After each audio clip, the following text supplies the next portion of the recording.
രണ്ടാമത് ഖുർആൻ പറയുകയാണ്, രണ്ടാമത് അല്ലാഹു പറയുകയാണ് നഫ്സുൽ ലവ്വാമാ. ഈ നഫ്സും കൂടി പറഞ്ഞുകൊണ്ട് ഞാൻ അവസാനിപ്പിച്ചോളാം. രണ്ടാമത്തെ നഫ്സാണ് ഖുർആൻ പറയുന്നു അന്നഫ്സുൽ ലവ്വാമാ.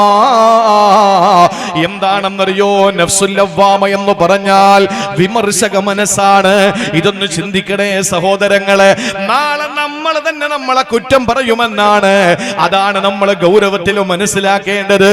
നമ്മളെ ആരെങ്കിലുമല്ല കുറ്റം പറയുക, നമ്മൾ തന്നെയാണ് കുറ്റം പറയുക.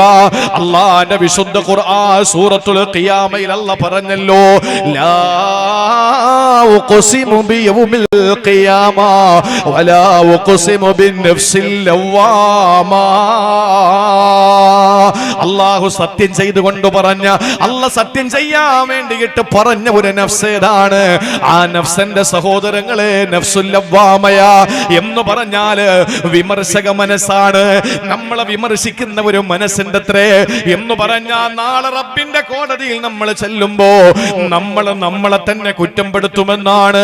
ഭാര്യ നമ്മളെ കുറ്റപ്പെടുത്തുന്നത് വേറെ, പൊന്നുമക്കളുണ്ടല്ലോ കൈവെള്ളയിൽ താലോലിച്ചു വളർത്തുന്ന, നമ്മളെ നിലത്ത് വെച്ചാൽ ഉറുമ്പരിക്കു, തലയിൽ വെച്ചാലോ പേനരിക്കുമെന്ന് പറഞ്ഞുകൊണ്ട് ആറ്റുനോറ്റ് വളർത്തുന്ന മക്കളുണ്ടല്ലോ.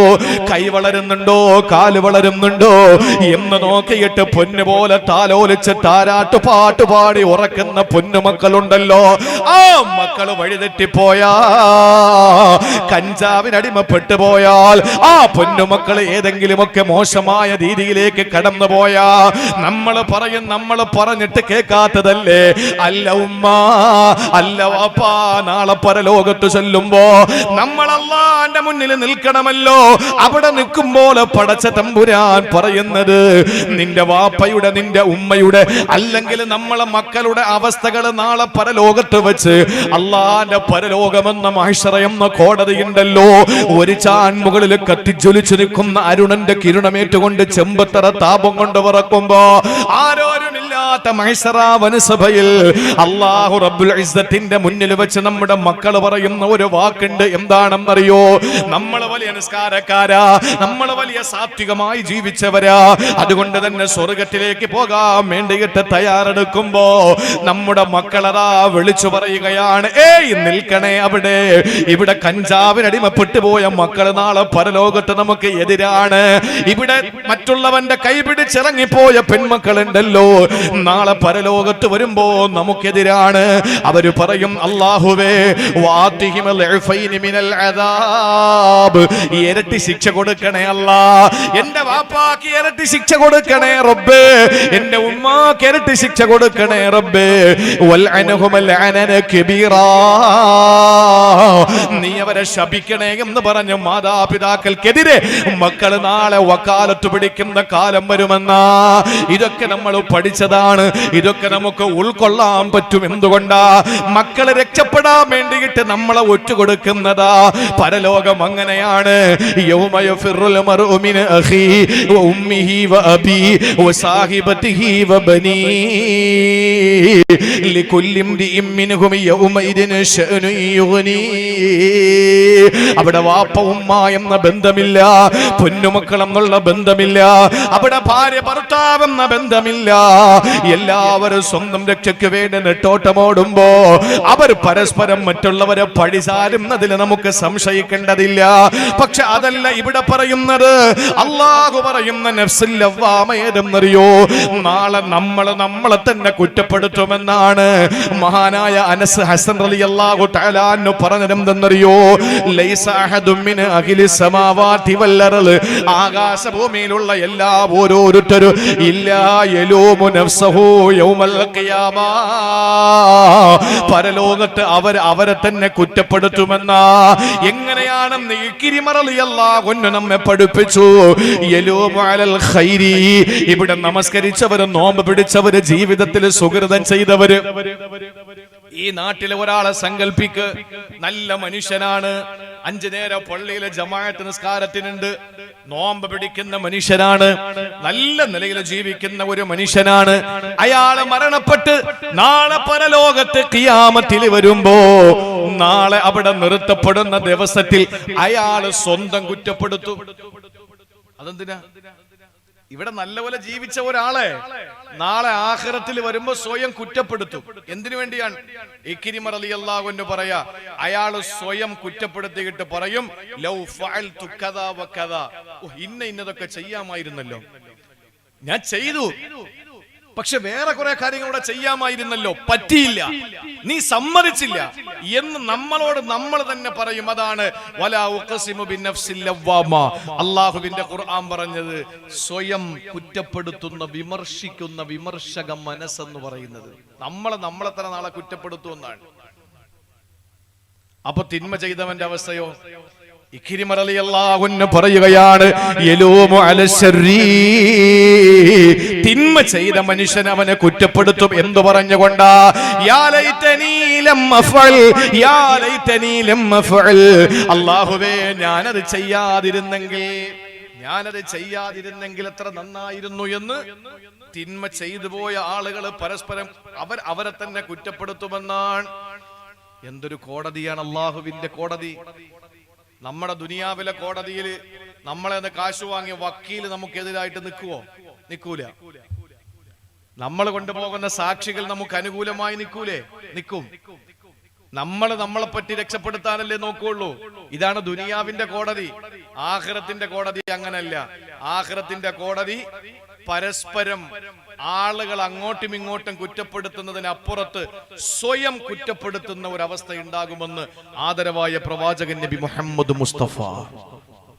ഒന്ന് ആലോചിച്ച് നോക്ക്, നമ്മളെ തന്നെ നശിപ്പിക്കാൻ വേണ്ടിയിട്ട് കുറ്റപ്പെടുത്തുന്ന, പരസ്പരം നമ്മളെ മുഖത്തോട് മുഖം നോക്കിയിട്ട് ഇപ്പൊ കുറ്റപ്പെടുത്തുന്നത് പോലെ, നീ അത് പറഞ്ഞിട്ടല്ലേ ഞാൻ പറഞ്ഞത്, നീ അത് ചെയ്തിട്ടല്ലേ ഞാൻ ചെയ്തത് എന്ന് പരസ്പരം ഇപ്പൊ നമ്മൾ കുറ്റപ്പെടുത്തും പോലെ സ്വയം നാളെ കുറ്റപ്പെടുത്തുന്ന ഒരു കാലമുണ്ടാകും. അള്ളാഹുവിന്റെ വിശുദ്ധ ഖുർആൻ നമ്മോട് പറയുകയാണ്. അതിൽ നിന്ന് രക്ഷപ്പെടാൻ എന്റെ പ്രിയപ്പെട്ട സഹോദരിമാരെ, സഹോദരങ്ങളെ, നമുക്ക് അതിൽ നിന്ന് രക്ഷപ്പെടാനുള്ള വിശുദ്ധ ഖുർആനിന്റെ ചില പ്രഖ്യാപനങ്ങൾ. നാളെ നമ്മൾ കുറ്റപ്പെടുത്തേണ്ടി വരരുത്. നാം സ്വയം കുറ്റപ്പെടുത്തുന്ന ഒരു അവസ്ഥയിലേക്ക് വരരുത് നാളെ. അതിന് ഇവിടെ വെച്ച് നമ്മൾ ചില അമലുകൾ ചെയ്യേണ്ടി വരും. എന്താണെന്നറിയോ? ഒന്നാമതായിട്ട് ശ്രദ്ധിച്ചോളെ, ശഅബാൻ മാസമാണ്, അല്ലെങ്കിൽ റജബിന്റെ അവസാന ദിവസങ്ങളാണ്. റമളാൻ മാസം നമ്മുടെ പടിവാതിൽക്കലാണ്. കൈയെത്തി പിടിക്കാൻ കഴിയുന്ന തരത്തിൽ റമളാൻ നമ്മുടെ തൊട്ടു മുമ്പിലുണ്ട്. നമ്മൾ എന്തു വേണം? നാളെ നമ്മൾ തന്നെ നമ്മളെ കുറ്റപ്പെടുത്തുന്ന ഒരു അവസ്ഥ വരാതിരിക്കാൻ ഇവിടെ നാം ചെയ്യേണ്ട ഒന്നാമത്തെ കാര്യം ഏതെന്നറിയോ? അല്ലാഹ് പറയുകയാണ്, വഅനീബൂ ഇലാ റബ്ബികും വഅസ്ലിമൂ ലഹു മിൻ ഖബ്ലി അൻ യഅതിയകുമുൽ അദാബു സുമ്മ ലാ തുൻസറൂൻ. അല്ലാഹ് പറയുകയാ, വഅനീബൂ ഇലാ റബ്ബികും, നിങ്ങൾ അല്ലാഹുവിലേക്ക് പശ്ചാത്തപിച്ചു മടങ്ങുക. സഹോദരങ്ങളെ, അല്ലാഹുവിലേക്ക് പശ്ചാത്തപിച്ചു മടങ്ങേണ്ട മാസമാണ്. നമ്മൾ കരുതും ഇനി ഉണ്ടല്ലോ 30 രാവുകൾ 30 പകലുകൾ, പരിശുദ്ധ റമളാൻ കടന്നു വരുമ്പോ നമുക്ക് പശ്ചാത്തപിക്കാം. അതിനു മുമ്പ് ശഅബാൻ ഉണ്ടല്ലോ, നമുക്ക് ഇങ്ങനെ അങ്ങ് പോയാലും റമളാനിൽ എത്തിച്ചേരുമ്പോ നമുക്ക് ഇൻഷാ അല്ലാഹ് പശ്ചാത്തപിച്ചു മടങ്ങാം. ഈ ഒരു ചിന്തയോടെ മനസ്സിൽ താലോലിച്ചുകൊണ്ട് എന്റെ ചെറുപ്പക്കാരാ, പ്രിയപ്പെട്ട പെങ്ങളെ, നമ്മൾ കരുതിയിരിക്കുന്നെങ്കിൽ എഴുതി വെച്ചോ. അല്ലാഹു നമുക്ക് തന്ന ആയുസ്സേത് നിമിഷമാ നമ്മോട് യാത്ര പറയുന്നത്. ആയുസ് എപ്പോഴാ ജീവിതത്തിൽ ആയുസിന്റെ പുസ്തകത്തിൽ നിന്ന് വെട്ടിക്കളയുക? എപ്പോഴാണ് നമ്മുടെ റൂഹ് വിട പറയുക? ഇത് പറയാ നമുക്ക് നിവൃത്തിയില്ലെങ്കിൽ ജീവിതത്തിൽ എന്റെ സഹോദരങ്ങളെ നമുക്ക് പശ്ചാത്തപിക്കാൻ സമയം കിട്ടിയെന്ന് വരില്ല. തന്റെ മുന്നിൽ നിൽക്കുന്ന തന്റെ പ്രിയപ്പെട്ട പ്രവാചകൻ മൂസാ നബി അലൈഹിസ്സലാത്തു വസ്സലാം അവിടുത്തെ അനുയായികളെ രക്ഷപ്പെടുത്തിയിട്ട് ചെങ്കടലിലേക്ക് ഫിർഔനും കൂട്ടരും ഇറങ്ങുമ്പോ അവസാനത്തെ ആളും മൂസാ നബിയുടെ അവസാനത്തെ ആളും ചെങ്കടൽ കടന്ന് രക്ഷപ്പെട്ടു എന്നറിഞ്ഞപ്പോ ഈ ഫിർഔനിന്റെ കൂട്ടാളികളിൽ അവസാനത്തെ ആളും ചെങ്കടലിൽ ഇറങ്ങിയെന്നറിഞ്ഞപ്പോ അല്ലാഹു ചെങ്കടലിന്റെ പൂർവ്വസ്ഥിതിയിലേക്ക് എത്തിച്ചു. അതിന്റെ വെള്ളം പഴയതുപോലെ ഒഴുകാൻ തുടങ്ങി. ആ സമയത്താണ് ഫിർഔൻ ഫിർഔന് മുങ്ങിത്താഴുന്നത്. അവിടെ കിടന്ന് ഫിർഔൻ എന്ന അഹങ്കാരി വിളിച്ചു പറഞ്ഞതെന്താ? ആമന്തു ബില്ലാഹ് ആമന്നാ ബിറബ്ബി മൂസാ അന്നഹു ആമന്തു അന്നഹു ലാ ഇലാഹ ഇല്ലല്ലാഹ്, ആരാധനക്കർഹൻ എന്റെ റബ്ബ് മാത്രമേ ഉള്ളൂ എന്ന് സാക്ഷാ ഫിർഔൻ പോലും വിളിച്ചു പറഞ്ഞു. എപ്പോഴാണ്? മുങ്ങിത്താഴാ പോകുന്ന സമയത്ത്. ആ സമയത്ത് അല്ലാഹുവിന്റെ മലക്ക് ജിബ്രീൽ അലൈഹിസ്സലാം വന്നിട്ട് എന്ത് ചെയ്തെന്നറിയോ? 7 ആകാശത്തിന്റെ മുകളിൽ നിന്ന് ജിബ്രീൽ ഇറങ്ങിയിട്ട് പ്രിയപ്പെട്ടവരെ വെള്ളത്തിന്റെ അടിയിൽ ചെന്ന് ചെളി വാരി കൊണ്ടുവന്ന് മഹാനായ മൂസാ നബിയുടെ ബദ്ധവൈരിയായ അഹങ്കാരികളുടെ ഏറ്റവും വലിയ പ്രതീകമായി അല്ലാഹു പരിചയപ്പെടുത്തുന്ന ഫിർഔനിന്റെ വായിലേക്ക് ചെളി കുത്തി ഇറക്കി വെച്ചിട്ട് ജിബ്രീൽ പറഞ്ഞതെന്തെന്നറിയോ? നീ മിണ്ടരുത്, അല്ലാഹുവാണ് നീ എന്ന് വാദിച്ചവനാ, നീയാണ് സർവശക്തനെന്ന് വാദിച്ചവനാ. അതുകൊണ്ട് പൊന്നുമോനെ അനുഭവിച്ചോ. ജിബ്രീൽ അലൈഹിസ്സലാത്തു വസ്സലാം പോലും ഫിർഔനെ നശിപ്പിക്കുന്നതിന് വേണ്ടിയിട്ട് വായിലെ ചെളിവാരി നിറച്ചു കൊടുത്തു എന്ന് തഫ്സീറിന്റെ ഗ്രന്ഥങ്ങളിൽ കാണുമ്പോ അല്ലാഹു നമുക്ക് തന്ന ആയുസ് എപ്പോഴാ തീരുന്നതെന്ന് പറയാൻ കഴിയില്ല. ഐസിയുവിനകത്ത് കിടക്കുമ്പോ നമ്മുടെ കാലിൽ നിന്ന് പെരുവിരലിൽ നിന്ന് റൂഹ് പിരിഞ്ഞ് അവസാന തൊണ്ടക്കുഴിയിലെത്തിയാ പശ്ചാത്തപിക്കണമെന്ന് നിനക്ക് ബോധം വരും, ആഗ്രഹം വരുന്ന സമയത്ത് ലാ യഖ്ബലുല്ലാഹ്, നിന്റെ തൗബ അല്ലാഹ് സ്വീകരിക്കുകയില്ല. അതുകൊണ്ട് പ്രിയപ്പെട്ട പെങ്ങളെ, നാളത്തേക്കാക്കണ്ട. ഇന്ന് രാത്രി വെള്ളിയാഴ്ച രാവല്ലേ? ഇന്ന് വെള്ളിയാഴ്ച രാവാണ്. ഈ പരിശുദ്ധമായ ശഅബാനിന്റെയും റജബിന്റെയും ഇടയിലുള്ള ഈ പുണ്യമായ രാവിൽ ചെന്നിട്ട് നീ അല്ലാഹുവിനോട് പറ, പടച്ചവനെ ഞാൻ ഒരുപാട് പാപങ്ങൾ ചെയ്തു പോയി, ഇനി ഞാൻ തെറ്റുകൾ ചെയ്യില്ല അല്ലാ, ഇനി ഹറാം ചെയ്യില്ല അല്ലാ, ഇനി ഞാൻ നിനക്ക് വേണ്ടി സർവ്വത സമർപ്പിക്കാൻ പ്രതിജ്ഞ എടുത്തിരിക്കുകയാ, എനിക്കതിനുള്ള വഴികൾ തുറന്നു തരണേ തമ്പുരാനെ എന്ന് അല്ലാഹുവിനോട് പശ്ചാത്തപിച്ചു മടങ്ങി ഏറ്റു പറഞ്ഞിട്ട് ഇന്നത്തെ രാത്രി നീ പശ്ചാത്തപിച്ചു മടങ്ങിയാൽ നാളെ നീ പരസ്പരം ആളുകളൊക്കെ അരിവാരി തേക്കുന്ന ചെളിവാരി എറിയുന്ന മഹിശറയിൽ വെച്ച് നിനക്ക് നിന്നെ തന്നെ കുറ്റപ്പെടുത്തേണ്ട അവസ്ഥ വരില്ലെന്ന് അല്ലാഹുവിന്റെ പരിശുദ്ധ ഖുർആൻ. അതുകൊണ്ട് ഒന്നാമതായി ചെയ്യേണ്ടത് വഅനീബു ഇലാ റബ്ബിക്കും, അല്ലാഹുവിലേക്ക് പശ്ചാത്തപിച്ചു മടങ്ങിക്കോ. കിട്ടുന്നൊരവസരമാണ്. അല്ലാഹുവിന്റെ മാസമാണ് പരിശുദ്ധമായ റജബ്, ഉമ്മത്തിന്റെ മാസമാണ് റമളാൻ, അതിനിടയിൽ മുത്തുനബിയുടെ മാസമാണ് എന്ന് വിശേഷിപ്പിച്ച ഈ ശഅബാനിലേക്ക് നമ്മൾ കടക്കുമ്പോ ഒരു നിമിഷം നമുക്ക് പശ്ചാത്തപിച്ചു മടങ്ങാൻ. നമ്മുടെ മാസമാകുന്ന റജബ് കഴിഞ്ഞു. ഇനി അല്ലാഹുവിന്റെ മാസമാകുന്ന റമളാനിലേക്ക് എത്തേണ്ടതാണ്. നമുക്ക് നഷ്ടപ്പെട്ടു പോയി, ഇനി പറഞ്ഞിട്ട് കാര്യമില്ല. മല്ല ഈസാ നബി പറഞ്ഞതുപോലെ ദുനിയാവെന്ന് പറഞ്ഞ 3 പീരീഡാണ്. ഒന്ന് സാഅത്തുൻ ഖദും മലത്, പോയി, ഇനി പറഞ്ഞിട്ട് ഒരു കാര്യവുമില്ല, തിരിച്ചു വരില്ല. രണ്ടാമത്തേത് സാഅത്തുൻ ലാ തദ്രിയ തുദ്രികുഹാ അം ലാ, ഇനി വരാനിരിക്കുന്ന ഒരു സമയമാണ്, നീ ഉണ്ടാവോ ഇല്ലേ എന്ന് പറയാൻ കഴിയില്ല. മൂന്നാമതൊരു സമയമുണ്ട്, സാഅത്തുൻ അൻത ഫിഹാ, നീ നിലനിൽക്കുന്ന ആ സമയം, ഫഗ്തനിംഹാ ഫലാ തുളയ്യഹാ, പാഴാക്കരുത്, അധ്വാനിച്ചു എന്ന് പറഞ്ഞ റജബ് പോയി, റമളാൻ വരും. ഇനി റജബ് തിരിച്ചു വരുമോ? ഇല്ല. ഈ റജബ് ഇനി ജീവിതകാലത്ത് തിരിച്ചു വരില്ല. ഇനി അടുത്ത വർഷം നമ്മൾ ആയുസുണ്ടെങ്കിൽ വരുന്ന റജബ് അത് വേറെ റജബാ. ഓരോ ദിവസവും പുതിയ ദിവസമാണ്. ഇന്നി യൗമുൻ ജദീദ്, നബി മുഹമ്മദ് മുസ്തഫ സമയം പറയുന്നു അത്രേ, ഞാൻ പുതിയ ദിവസമാണ്. അപ്പൊ ഇനി ഒരു റജബ് വരാനില്ല, കഴിഞ്ഞുപോയി. അതിനെപ്പറ്റി ഇനി വ്യാകുലപ്പെടണ്ട. പിന്നെ റമളാൻ നീ ഉണ്ടാവോ ഇല്ലേ നിനക്കറിയില്ല. പിന്നെ എന്താ നമ്മുടെ മുമ്പിലുള്ളത്? ഈ ശഅബാൻ, അതിൽ നീ പരിശ്രമിക്കണം. അതുകൊണ്ട് ഒന്ന് അൽ ഇനാബത്തു ഇലല്ലാഹ്, അല്ലാഹുവിലേക്കുള്ള പശ്ചാത്താപം, അത് ഇന്നത്തെ ദിവസം മുതൽ ആരംഭിക്കണം. ഒരൊറ്റ മിനിറ്റ് കൊണ്ട് സർവ്വതും എന്റെ റബ്ബിനോട് ഏറ്റുപറഞ്ഞ് ഞാൻ ഇനി ജീവിതത്തിൽ പാപങ്ങൾ ചെയ്യില്ല എന്ന് പറഞ്ഞ് പശ്ചാത്തപിച്ച് കരളുരുകി ഹൃദയത്തിൽ നിന്ന് കണ്ണുനീര് ഒഴുകണം. കണ്ണിൽ നിന്നൊഴുകിയാ പോരാ, ഹൃദയത്തിൽ നിന്ന് കണ്ണുനീരൊഴുകണം. അങ്ങനെ ഹൃദയത്തിന് അലിവുണ്ടായി നമ്മൾ പശ്ചാത്തപിച്ചു മടങ്ങിക്കഴിഞ്ഞാൽ ഇതുവരെയുള്ള മുഴുവൻ പാപങ്ങളും അള്ളാഹു പുറത്തു തരും. മുഴുവൻ പാപങ്ങളും അള്ളാഹു പുറത്തു തരും. അപ്പൊ ഒന്നാമതായിട്ട് അള്ളാഹുവിലേക്ക് പശ്ചാത്തപിച്ചു മടങ്ങുക. ഇനി രണ്ട്, അല്ലാഹു പറയുകയാണ് വഅസ്ലിമൂ ലഹു മിൻ ഖബ്ലി അൻ യഅതിയകുമുൽ അദാബ് സുമ്മ ലാ തുൻസറൂൻ. ആരാലെ സഹായിക്കപ്പെടാനില്ലാത്ത ഒരു അദാബ് നിങ്ങൾക്ക് വരുമ്പോൾ, അത് പ്രളയമാകാം, അത് കോവിഡാകാം, അത് മറ്റേതുമാകാം, ആര് സഹായിക്കപ്പെടാനില്ലാത്ത, ആരും രക്ഷയ്ക്ക് വരാനില്ലാത്ത ഒരു പരീക്ഷണം നിങ്ങൾക്ക് വരുന്നതിന് മുമ്പേ നിങ്ങൾ അല്ലാഹുവിന് വേണ്ടി മുസ്ലിമാവോ? അല്ല ചോദിക്കാം, മുസ്ലിമാകാൻ പറ്റുമോ? പേര് കൊണ്ട് മുസ്ലിമാണ്, പക്ഷെ പോരാ, മുസ്ലിമാകണം, അനുസരണയുള്ളവനാകണം. അനുസരിക്ക് അള്ളാഹുവിനെ അനുസരിക്ക്. എന്റെ റബ്ബിനോട് പറഞ്ഞത് എന്താണ്, അത് ഞാൻ കൃത്യമായി അനുസരിക്കും. ആ ഒരു മുസ്ലിം ആവുക എന്നുള്ള ആ ഒരു കർത്തവ്യം നമ്മൾ നിറവേറ്റണം. നമ്മളൊക്കെ മുസ്ലിമീങ്ങളാണ്, പക്ഷേ നമ്മളൊക്കെ മുസ്ലിം വാപ്പാടെ കുടുംബത്തിലും മുസ്ലിം ഉമ്മാടെ കുടുംബത്തിൽ പറന്നു പോയത് കൊണ്ട് മുസ്ലിം ആയതല്ലേ, അല്ലാതെ നമ്മൾ ആരും ആഗ്രഹിച്ചു കിട്ടിയതൊന്നും അല്ലല്ലോ.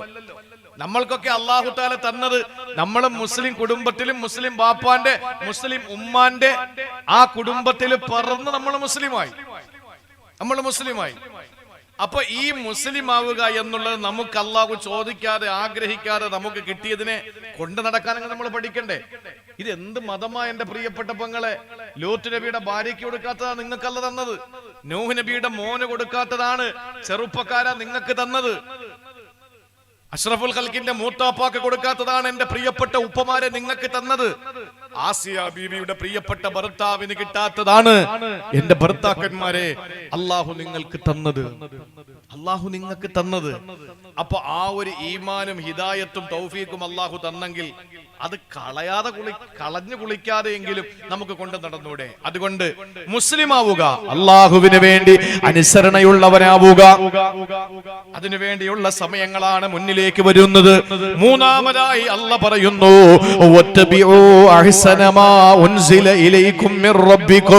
അല്ലാഹുവിന്റെ ഖുർആനിനെ പിൻപറ്റുക.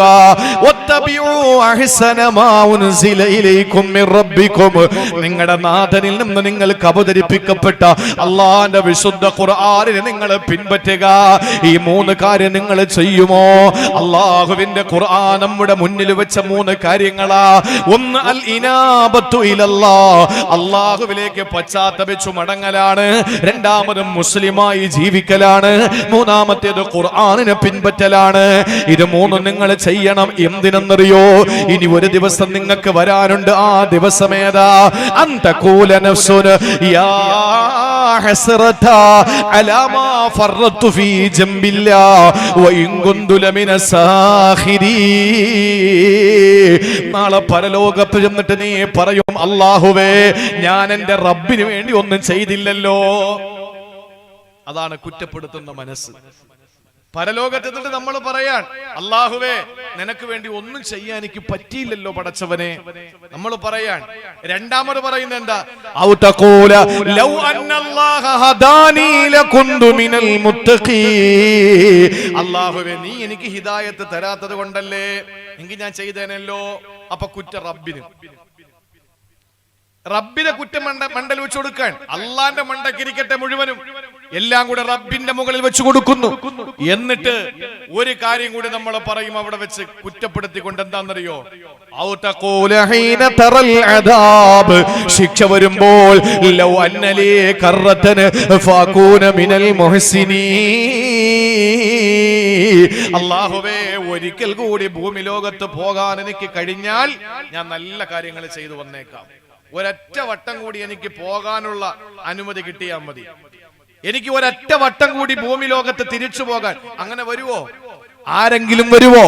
വേദനിക്കുന്ന ഭർത്താവ്, വേദനിക്കുന്ന പ്രിയപ്പെട്ട ഭാര്യ, ആ ഭാര്യയുടെ മുന്നിലേക്ക് മരണപ്പെട്ടു പോയ ഭർത്താവ് വരില്ലായിരുന്നോ? സങ്കടപ്പെട്ടിരിക്കുന്ന ഭർത്താവിന്റെ മുന്നിലേക്ക് ഭാര്യ തിരികെ വരില്ലായിരുന്നോ? വേദനയോടെ തന്റെ മരണത്തിൽ വേദനിച്ചിരിക്കുന്ന പ്രിയപ്പെട്ട പൊന്നു മക്കൾ, പറക്കമുറ്റാത്ത മക്കൾ. ഞാൻ ഇങ്ങോട്ട് വരുമ്പോ നിസാം സാഹിബിന്റെ വീട്ടിൽ ദുആ ചെയ്തിട്ടാ വന്നത്. ഒരു മകൾ അവൾ പഠിക്കുന്നു, അവൾ നല്ല പരിശുദ്ധ ഖുർആൻ ദീനിയായ ബോധത്തിനു വേണ്ടിയിട്ട് അവൾ പഠിക്കുന്നു. രണ്ടാമത്തെ മകന് ഹാഫിളാണ്, മൂന്നാമത്തെ കുട്ടി ചെറിയ കുട്ടിയാണ്. ആ മൂന്ന് മക്കളുടെയും മനസ്സിനകത്ത് തന്റെ പ്രിയപ്പെട്ട പിതാവിന്റെ വിയോഗം ഒന്നാലോചിച്ചു നോക്കൂ. അള്ളാഹു തിരിച്ചു വരാൻ ഒരു തൗഫീക്ക് കൊടുക്കുമെങ്കിൽ നിസാം എന്ന സഹോദരൻ തിരികെ വരില്ലേ? വന്നിട്ട് ആ പൊന്നുമക്കൾ ആശ്വസിപ്പിക്കില്ലേ? നിങ്ങൾ ആലോചിക്കൂ, ആർക്കും തിരികെ വരാൻ കഴിയില്ലല്ലോ. അപ്പൊ അള്ളാഹുവിനോട് പറയാണ്, ശിക്ഷകൾ ഇങ്ങനെ കാണുമ്പോ പറയാണ്, ലൗ അന്നലി കറത്തൻ ഫഅകൂന മിനൽ മുഹ്സിനീൻ. അല്ലാഹ് ഒരിക്കൽ കൂടെ എനിക്ക് തിരിച്ചു പോകാൻ പറ്റുമെങ്കിൽ ഞാൻ ഇനിയെങ്കിലും നന്നായിക്കൊള്ളാം.